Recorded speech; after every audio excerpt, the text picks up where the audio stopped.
महाराष्ट्र राज्यातील वकिलांच्या हितासाठी स्थापन केलेल्या bar council Maharashtra and Goa यांनी वकील सनद, नोटरी ना हरकत प्रमाणपत्र, वकील पडताळणी त्याचबरोबर वेलफेअर फंडाच्या माध्यमातून रक्कम जमा होते।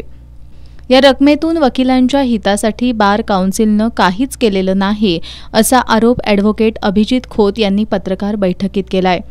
त्यांनी बार काउन्सिलमध्ये भ्रष्टाचार झाला असून बार काउन्सिल महाराष्ट्र अँड गोवाचे अध्यक्ष ॲडव्होकेट राजेंद्र उमाप यांनी पैशाचा हिशोब द्यावा आणि भ्रष्टाचाराची जबाबदारी स्वीकारून काउन्सिलचे कोल्हापूरचे सदस्य ॲडव्होकेट विवेकानंद घाटगे यांनी राजीनामा द्यावा अशी मागणी केली आहे।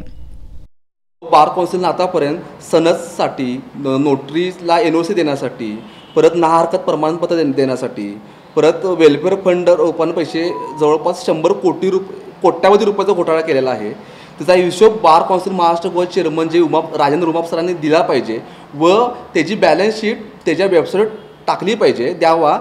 तसेच याची सर्व जबाबदारी स्वीकारून बार काउन्सिल महाराष्ट्र गोवाचे कोल्हापूरमधून निवडून आलेले मेंबर विवेकानंद घाटगे सरांनी राजीनामा दिला पाहिजे व याचा जर कोट्यावधी रुपयाचा जे भ्रष्टाचार झालेला आहे आतापर्यंत बार काउन्सिलमध्ये कोट्यावधी रुपयाचा भ्रष्टाचार झाला याचा हिशोब प्रत्येक वकिलाला दिला पाहिजे व जोपर्यंत याचा हिशोब दिला नाही तर आता जे मी गेली 4 ते 5 महिने आंदोलन करतो याची तीव्रता अधिक वाढवण्यात येईल।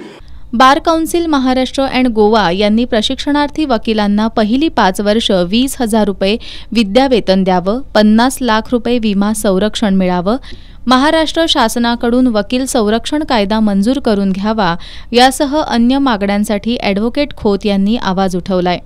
वकिलांच्या खुल्या गटातील सनदेसाठी 750 रुपये आणि इतर गटासाठी 125 रुपयांपेक्षा जास्त रक्कम घेऊ नये या सर्वोच्च न्यायालयाच्या निर्णयाचं ॲडव्होकेट खोत यांनी स्वागत केलंय।